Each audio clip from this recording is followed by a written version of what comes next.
Il y a quand même quelque chose qui me trottait dans la tête. Depuis la semaine passée, on a vu émerger un document. On en a parlé avec Catherine Loubier. Pierre Poilievre l'a utilisé dans la dernière semaine beaucoup.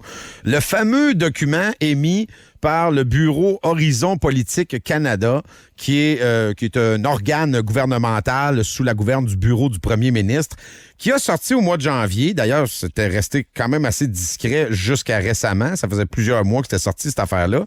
Le fameux document parlant de mobilité sociale, le Foresight Brief Social Mobility in Question, dans lequel, ça, je vous mets ça simple, c'est le document où on nous disait que d'ici 2040, il y a des Canadiens qui allaient aller pêcher leur souper dans des parcs publics. Là. Ouais, dans 15 ans. Là. Dans 15 ans. Puis, écoute, on en a parlé beaucoup. On s'est effectivement tous questionnés en se disant, écoute, ça vient du bureau de Justin Trudeau qui nous dit que si on continue sur la voie de Justin Trudeau, on s'en va dans un monde post-apocalyptique.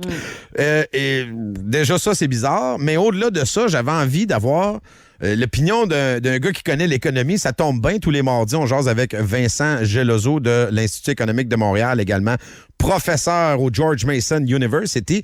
Vincent Gelozo, bonjour. Bonjour. Hey, juste avant de tomber là-dedans, est-ce que les Américains ont beaucoup parlé des élections canadiennes hier? Parce que nous autres, on a beaucoup parlé des Américains. Non. Je te garantis. J'ai deux collègues canadiens. Il y en a un que j'ai pas encore vu. C'est la seule personne avec qui j'ai eu des commentaires sur l'élection canadienne. Un autre des collègues qui était dans la conversation a dit « Ah, c'est vrai, ça arrivait aujourd'hui, ça. » T'es pas au courant. Ce qui est généralement le sentiment de l'Américain médian et moyen. Le Canadien. Le Canawat? C'est très bon. Bon, ben écoute, non, mais je suis pas étonné de ta réponse. Là. J'ai vu passer même à LCN. J'allais faire un tour. Je me suis dit peut-être qu'il en parle. Écoute, j'ai passé 10 minutes puis il avait pas encore abordé le sujet. Là. Les Canadiens, les médias au Canada sont obsèdent un peu sur les États-Unis comme un ex obsède sur son ex qui s'est remarié. Très belle image. C'est à peu près ça l'unidirectionnalité de la chose. Tombons dans notre sujet, le fameux document d'une 12aine de pages où on nous prévoit, puis là je disais, aller pêcher dans les parcs ou dans les territoires publics. On parle du retour du troc. C'est là que je me suis dit, j'aurais vraiment envie de jaser avec Vincent Gelozo de ce sujet-là. Là. On prévoit quand même d'ici 2040 que le troc sera de retour comme mouvement, comme façon d'échanger économiquement. On parle d'un peuple qui tombe dans la souffrance de santé mentale. On parle de beaucoup de choses assez terribles dans ce document-là. De où ça vient? Est-ce que ça marche? Puis à quoi ça sert? C'est quoi ce document-là? Écoute, je pense que ce document-là, en l'étiquetant comme document, on lui fait un grand honneur et une grande générosité parce que c'est fondamentalement un torchon. Oh! Il n'y a rien là-dedans. Je comprends même pas pourquoi ça a été un trend. Je sais même pas c'est quoi l'objectif de cette chose-là. C'est de la spéculation. Je comprends même pas pourquoi ce truc-là existe dans le gouvernement en général, cette agence-là.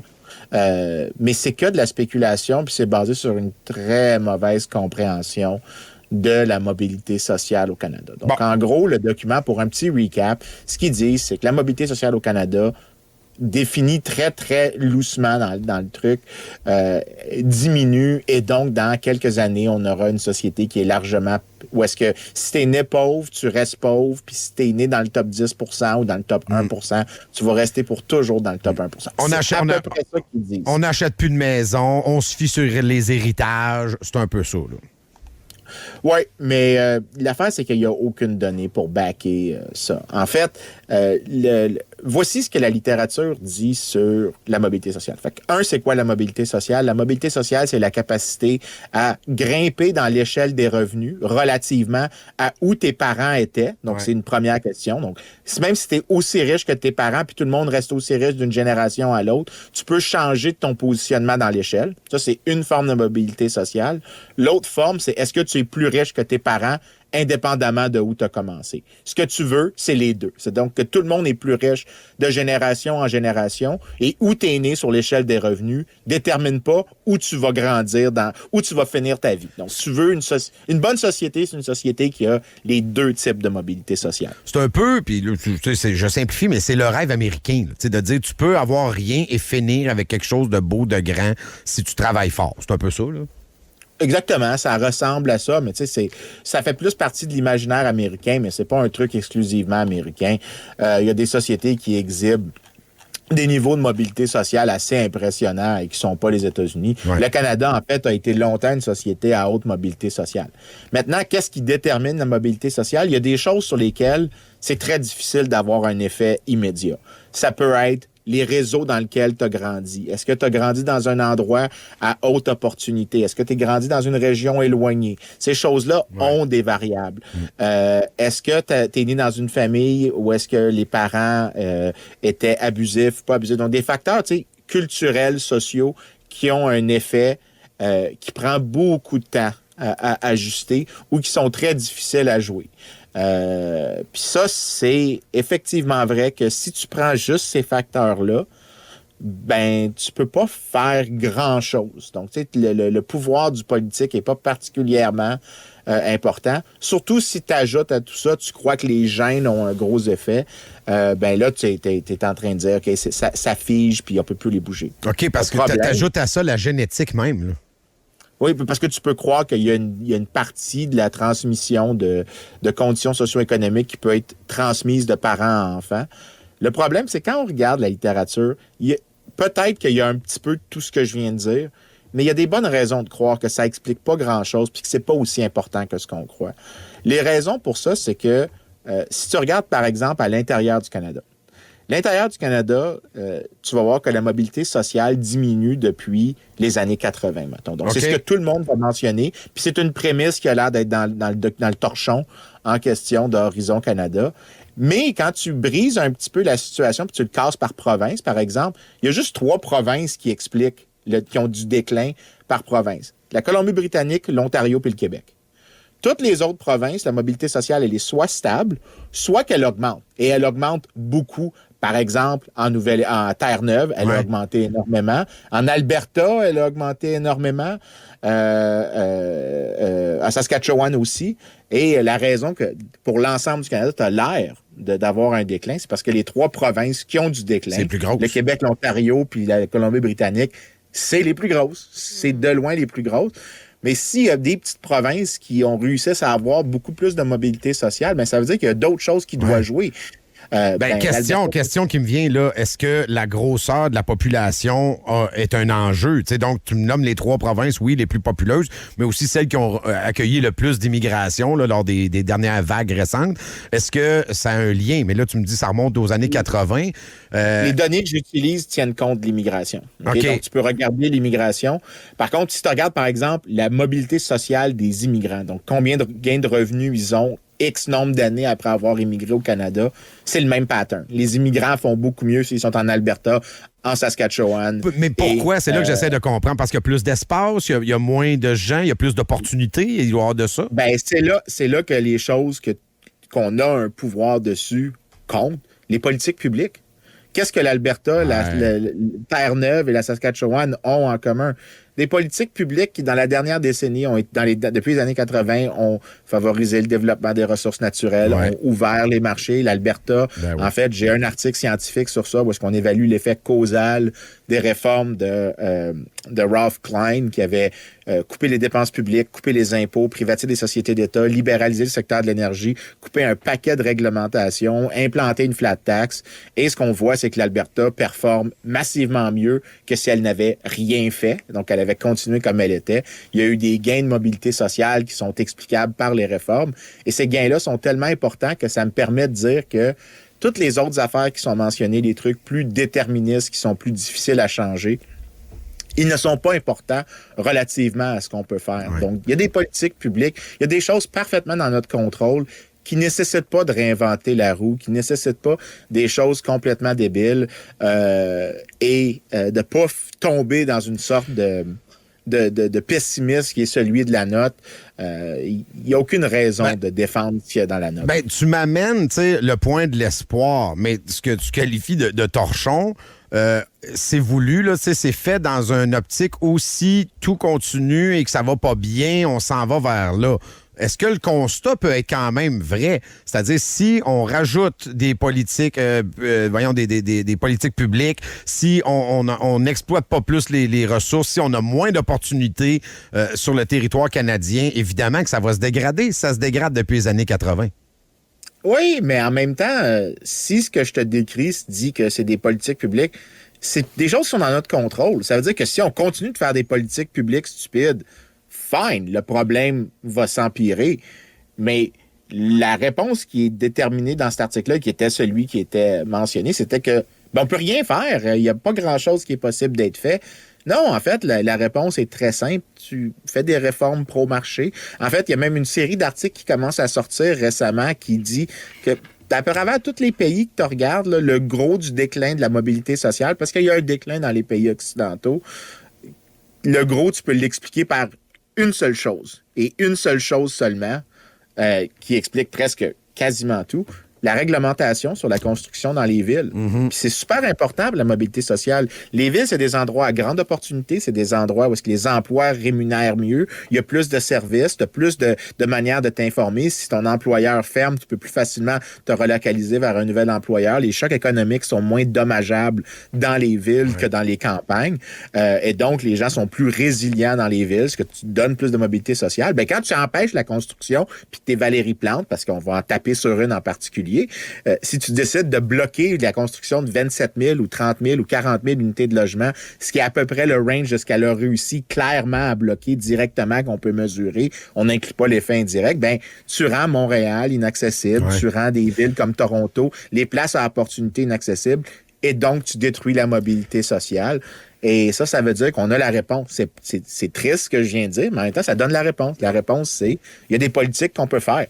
Libéralise la construction urbaine, arrête de mettre des barrières à la construction, laisse l'offre s'ajuster. Mais moi, mon inquiétude, parce que tu sais, le document, je l'ai lu, puis évidemment, là, quand tu lis ça à sec, ça fait peur. Là. Tu dis, my God, mes enfants vont chasser, achetez-vous une arbalète, les boys. Mais tu sais, au-delà de ça, c'est parce que ce que tu me décris là, ça s'empire depuis 45 ans et on le change pas. T'sais, donc, oui, je suis d'accord avec toi. Il y a possibilité qu'on se prenne en main à un moment donné et qu'on dise, OK, là, on veut pas aller là. On recule, on fait autre chose.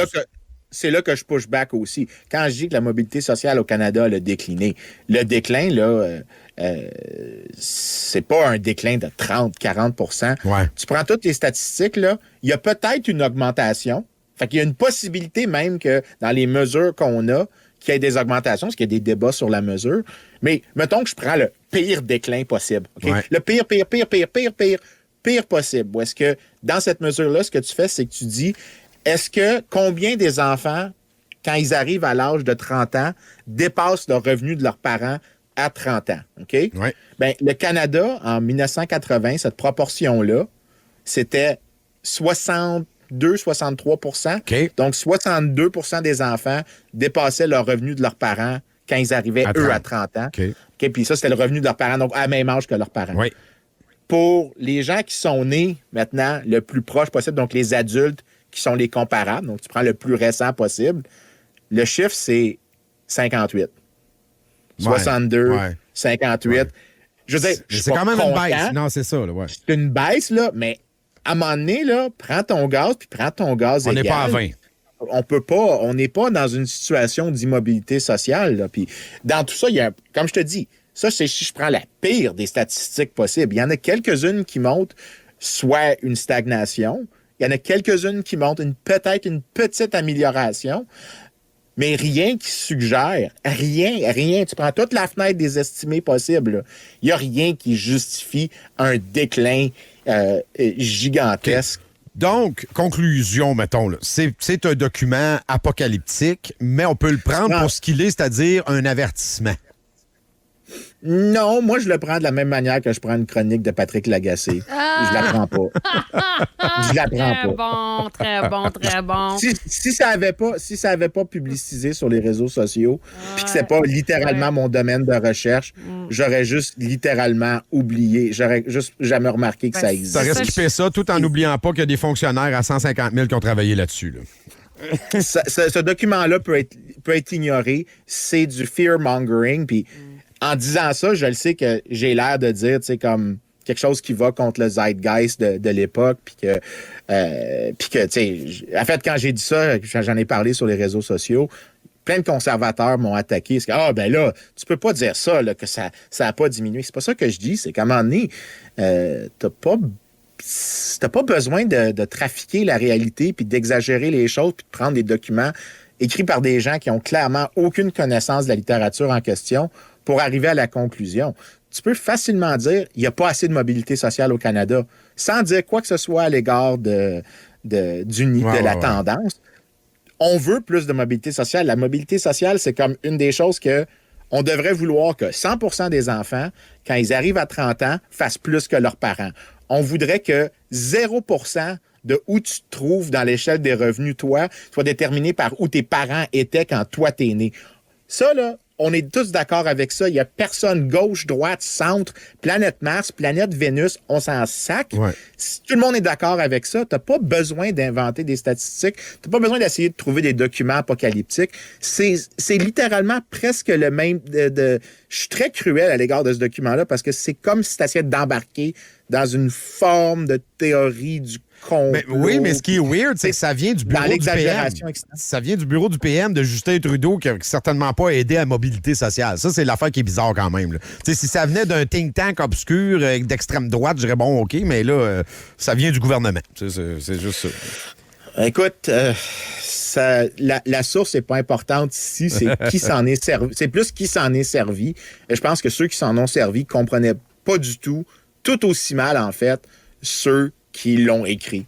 Parce que, comme je te dis, prends toute la littérature là-dessus, dans tous les journaux, top journaux de la profession en économie, il n'y a personne qui dit qu'il y a un déclin gigantesque. On dit qu'il n'y a peut-être pas assez de mobilité sociale, que la direction n'est pas là-bas. On souhaite mieux, on aimerait un changement de direction, mais il n'y a personne qui dit qu'il n'y a rien qui peut être fait, puis qu'il n'y a pas de possibilité. Puis là, tu sais, tu pourras avoir des sociodémocrates qui vont dire, il faut qu'on investisse plus en éducation, puis il y a un cas à faire pour ça. Ouais. Puis tu vas avoir des gens comme moi qui vont dire, peut-être si tu mets les trucs en éducation, puis tu les combines avec des réformes où tu déréglementes la construction urbaine, où tu favorises la formation d'entreprises pour créer des environnements plus dynamiques, ben là, tu vas complémenter les bonnes politiques publiques ensemble, ben là, mais ça veut pas dire que c'est hors de notre contrôle puis qu'on s'en va vers l'apocalypse. À un moment donné, essayer de faire peur aux gens, je comprends que ça peut gagner des votes, je comprends que ça peut... Les libéraux viennent de gagner une élection avec ça. Ben, je comprends que ça gagne des clics puis des votes, mais à un moment donné, il faut aussi avoir une conversation raisonnée où est-ce qu'on essaye de mettre nos émotions de côté. Ouf. Je le sais que ça fait de moi une personne très plate quand je dis ça, mais... viens plus souvent au Québec, tu vas voir que c'est tough ici, là. Écoute, comme disait Dunlop à McCracken, quand j'ai le temps. Ouais, c'est ça. On a réélu la CAQ 2 fois, là. Hey, merci, Vincent. Une petite particularité cute. Merci beaucoup, Vincent. En tout cas, toi, quand t'étais jeune, le bonhomme 7 heures, ça n'a pas collé, certain. Non, j'étais bien plate comme enfant. Salut! Salut!